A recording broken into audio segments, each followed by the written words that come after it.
Then there are friends who sail together through quiet waters and stormy weather, helping each other through joy and through strife. They are the kind who give meaning to life. You are my golden girl. You gave meaning to my life. I will love you and remember you forever.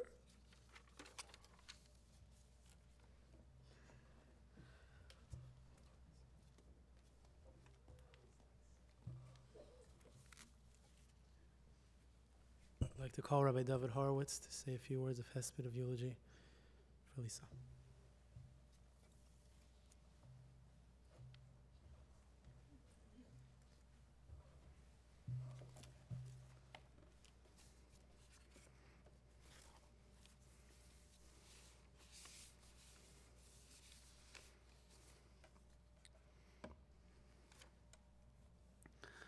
The sages tell us that Rav Yochanan ben Zakkai had 5 students, and he gave them a mission. And he told them, I want you to go out into the world. I want you to observe people. I want you to see how they live. And I want you to come back and tell me,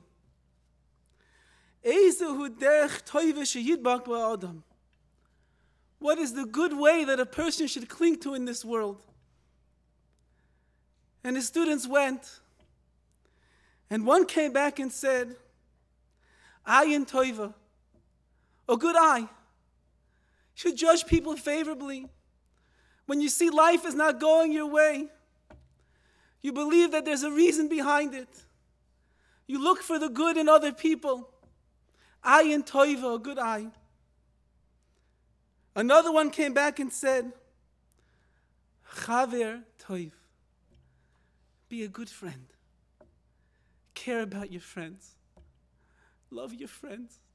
Think about your friends. Do things that are going to make them happy when you know that it's going to bring them happiness. And the last student came back and he said, Leiv toiv, a person who goes out into this world, who comes in contact with so many people, who lives with them, who marries them, who raises them, who cares for them. There's one thing that you have to have. It's called the Leiv Toiv, a good heart. Said Rabbi Yochanan ben Zakkai, that's the answer. Because in the Leiv Toiv, in that good special heart, that is full of emotion, that is full of love and full of care, it includes everything else. A good eye, it's not enough. Because maybe one day you'll wake up in a bad mood and you'll look badly at somebody. A good friend, it's not enough. Friends come and friends go. You'll go through the motions. Says the Mishnah, you know what is the crowning glory of a person in this world? It's called the Leiv Toiv. It's called a heart of goodness. Says the Mishnah, Ayin Toiv is not enough. When you look at the simple life that this person lived, my wife told me she didn't care about anything fancy. She didn't want all the trimmings. She didn't want all the glory. She didn't want the honor. She didn't want all of that. Simplicity made her happy. Ayin Toiv, look at the good. Look at the simple. Look at the fresh. Look at the sunrise. Look at the flower. Look at your dreams. Ayin Toiv. But it's not enough. Ayin Toiv is not enough. Chaver Toiv. Have you seen such a thing? Friends fly in from Israel one week and fly back the next week. Just like that. Have you seen such a thing? Chaverim, Toivim, good friends who left their families and their children from New York and from Israel, from all over, from Florida to come here to be with their friend. Chaver Toiv, a good friend. But it's still not enough. Because the source of everything is that Leiv, is that heart. That heart that is inside, like Jeremy said, when you hug a person, you hug to the right because your heart doesn't belong to you. Your heart belongs to somebody else. And that's how she lived her life. And that is how everybody's going to remember her. She was a person who lived for others. She was a person who resonated simcha, who resonated joy, who resonated the beauty and the personification of the exquisite type of a life in the most simple and the most redeeming and the most royal and noble way. When my wife went to visit her in the hospital, she had to take a walk. Several times a day she had to walk for her exercise, to move around.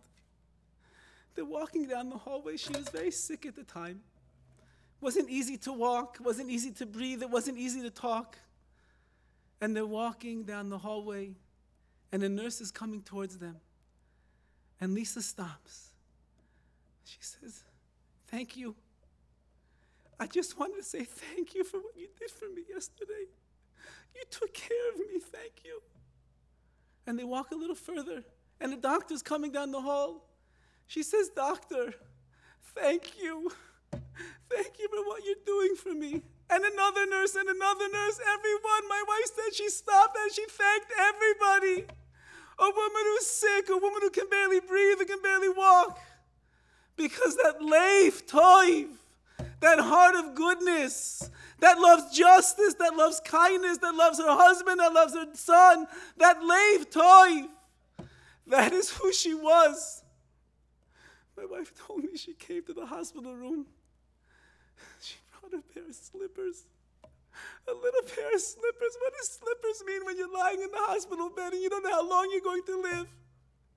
And she kept telling my wife, "Thank you. Thank you for the slippers. You don't know how much they mean to me. Thank you for the slippers." That's what you're thinking about? Slippers? Yes. When you have a leif toiv, when your heart is coursing through you, and all you do is think about others, you're thinking about those as well. And we find ourselves here at a most unfortunate circumstance. So young, husband and child, a whole life in front of them. They had so much that they could yet accomplish. And that's gone now. We don't have that. But there's a very famous story with the Chavetz Chaim. The Chavetz Chaim, the great, and the holy tzaddik, the righteous man of his generation. His grandson was once running around the house, and he came over to his grandfather. The Chavetz Chaim was an old man at the time. And he said, "Zaidi, Grandpa, how old are you?" And the Chavetz Chaim didn't answer. And the grandson's waiting for an answer. He doesn't answer. And like any child, he runs off and he goes start playing. Sometime later, the Chavetz Chaim comes over to his grandson and he says, "Yingo, my young child, come here." And he pulls out an envelope and he starts pushing money inside the envelope. And he seals it and he gives it to his grandson. And his grandson takes the envelope and he puts it in his pocket. And the Chavetz Chaim says, "My dear grandson, don't you want to know how much I gave you? Don't you want to know how much money is in the envelope?" And the grandson said, "Zaidi, every present from you is dear to me. The amount doesn't really matter." Said the Chavetz Chaim to his young grandson, and that's the answer to your question. Life is a very dear gift from Hashem. Every day is precious. Every moment is valuable. Every moment is full of life and goodness and blessing. And therefore, every moment counts. You don't have to count how many days, how many years, how many months there were. And so we thank Hashem that He gave us a present, a gift of a leif tov, of a heart like this, that was to look at this room over here. How many people are here because she touched the soul of each and every one of you in only the way that she could. And that's the gift. And that's the present. And we don't count the years. And we don't count the days. We just feel the goodness and the blessing that we had while she was here. And this has been already echoed by all of the people that have spoken so eloquently, I can add nothing. But her lave, her good heart, her wit and her wisdom and her caring nature, and the love that she had for each and every one of us that is sitting here today, that lives on through each and every one of us that are here. When you show your friend how much you love them, you've given meaning to her life. When you go home and kiss your children, and you hug them and you love them, you've given meaning to her life. When you go and you call your mother and your father tonight, you tell them how much you love them, you've given meaning to her life. And when you go to your spouse and you let them know that you are here for them, then you've given meaning and glory and a true legacy to her life. Bilo hamavis lo netzach. May death be swallowed up forever. Umacha Hashem Elokim dima me'al kol panim. And may the Lord our God wipe away the tears from every face.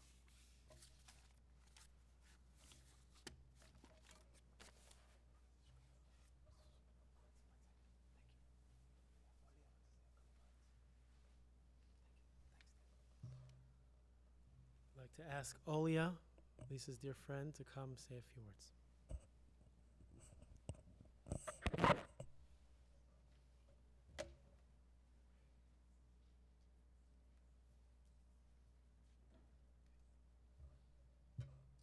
It's really Olia and Marina, because Marina's been here with us on the phone.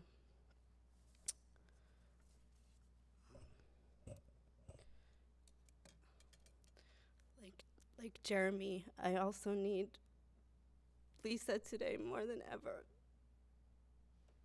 to hold my hand in this and to edit this eulogy.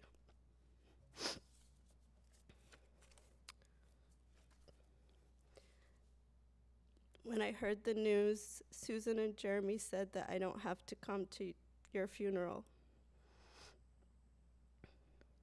If you didn't come to my funeral, I would be pissed at you. Because Marina is very pregnant, she can't be here. I want you to be a part of this speech too. I told her on the phone as she cried yesterday. I don't want to write anything if Lisa's not going to be there, but I will try, she said. She will be there. Why would there be this funeral ritual if she isn't going to be there? I said. And it's also for her family. They should feel proud of what they have created in this world.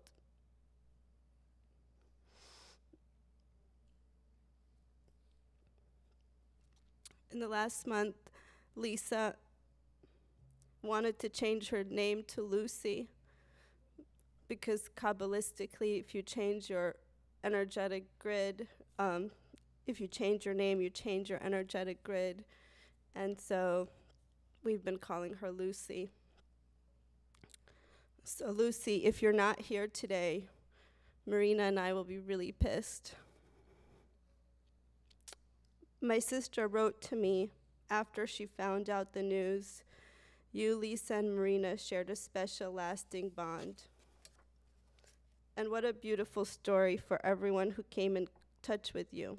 Sometimes people go through life without experiencing such pure friendship. But she did, and you did. On the plane here, I started to watch a movie to distract myself from grieving, but that felt unkosher. I was about to turn it off when one of the characters said, "This house is made out of my old boat, Blue-Eyed Lucy, who gave her life so that I could discover this mysterious land." I can't even make this stuff up. I want to take a minute to say what I appreciate about Lucy in this life. Lucy,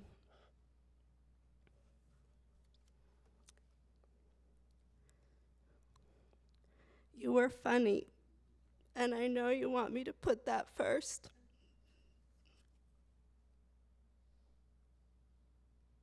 I appreciate that humor was your top priority. Smart, creative, loving, interesting, open with people you met,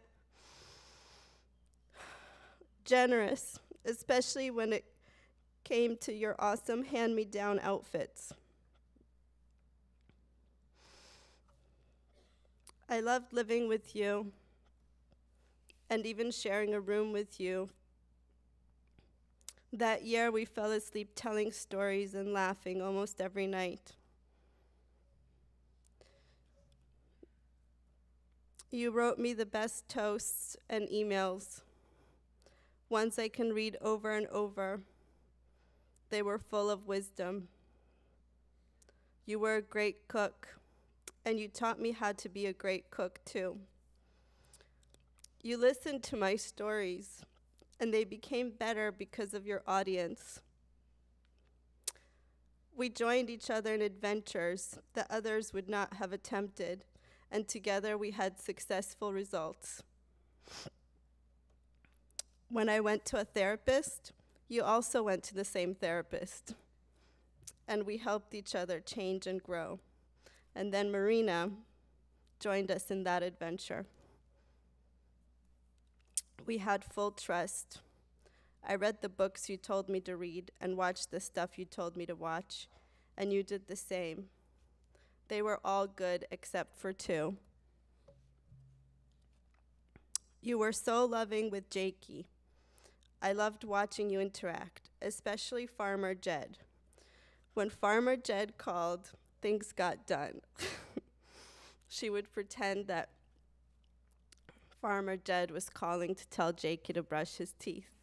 She would say, Farmer Jed, what did you say? Oh, you want Jakey to brush your teeth? Oh, Jakey, Farmer Jed's calling. It was beautiful. I appreciate all the advice you gave me on life, dating, marriage, laboring, and now mothering. You were there for me through so much of life stuff in our short 15 years. You were so considerate about not hurting people's feelings. You cared deeply about all your family. Thank you for supporting every creative endeavor I've ever had. You taught me so much about Judaism. You taught me how to keep Shabbat, and then you taught me how not to keep it. I know no one could have saved you. We all tried. I'm sad because of all the trips that we won't get to take, all the conversations we won't get to have, all the music we won't get to dance to, and all the therapists and gurus we won't get to critique. I'm sad because I know that as much as this hurts me, the pain is much deeper for your father, your mother, your brothers, your sister, your husband, and Jakey, who only got a glimpse of your magic beauty. I'm sad because I didn't recognize that you were dying. I was too busy praying for a miracle. I pray that you are in a perfect place for you now. I pray that I meet you when I'm done here. I pray for your family's healing and all those who love you. Thank you, my sweet blue-eyed Lucy. I thank you for helping me to discover this life. And I have to sing a song. It's really for Lucy. And it's just because a few times ago when I saw her, we were singing it for a long time. Who knows how long I've loved you? You know I love you still. Will I wait a lonely lifetime? If you ask me to, I will. And when at last I find you, the sun will fill the air. Say it loud so I can hear you. Make it easy to be near you. For the things you do endear you to me. Oh, you know I will. My deepest condolences to those who are here in form and those who are here in spirit. I also have the letter that Marina wrote for Lucy. This is from Marina, and she's here. Lisa, there are many angels in disguise among us. To me, you were the best. From the first time I laid eyes on your bright face as you interviewed me in my dorm room for a sorority rush, I knew you were too good to be true, and definitely too good for me. I have never seen anyone's eyes light up the same way. I have never seen such a beautiful and innocent smile. I have never seen a room light up the same way as when you entered it. You brought so much brightness and comfort to all who surrounded you. As we became close friends, I felt so special just to know that you were my friend. Every conversation with you felt like a conversation with a much better, smarter, funnier person than myself. I felt so connected to you. Every time you left, either back to Israel or LA, I felt sadness for days. I would look around and understand how incredible you are. It would be months until I would see you again, so I learned to talk to you in my head and share laughs with you. A little crazy, I know, but I loved you too much to exist without you. I'm speechless and in pain, realizing that I have to keep you in my head forever without seeing you. We all are. Sarah Baig told me yesterday that God takes his dearest, best creations first. I know this is true. I'm happy you're among other beautiful and bright souls. I bet you are lighting up the rooms in heaven right now. I wish we could have kept you here forever, but I accept his decision and send you off with love.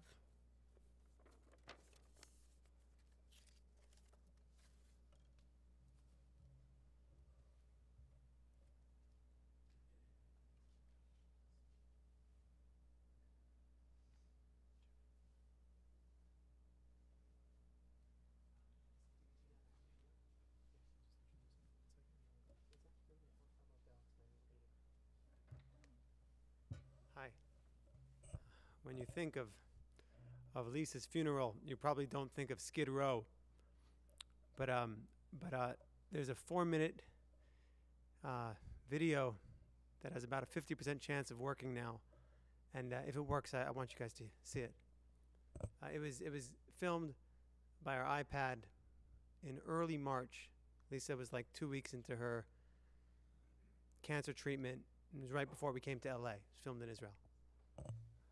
And the guitar player is awful, and my son is in the background banging on something.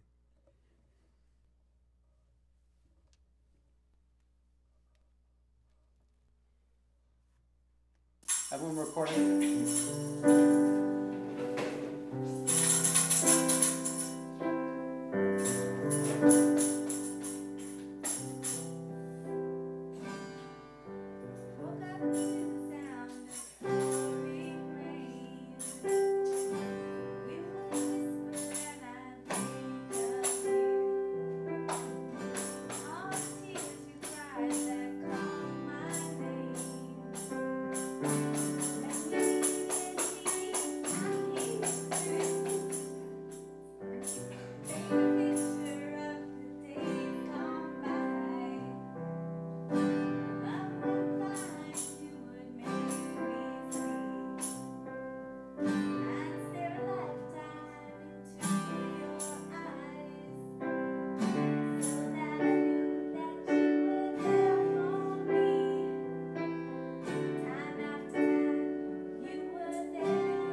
gospel service will conclude with the recital of the Kel Mole Rachamim.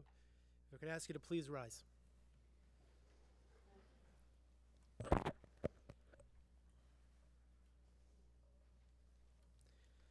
El Mole Rachamim Sheikhen Bamroimim Hamitzei Menucha Nechainal Konfei HaShechina B'ma'alois Kedoshim Etohirim Kizayar HaRakiya Masirim Es Nishmas Elizabeth Simantov Shalcha Li'olama Bavor She'anachnu Mispalalim Be'ad Hazkaras Nishmasa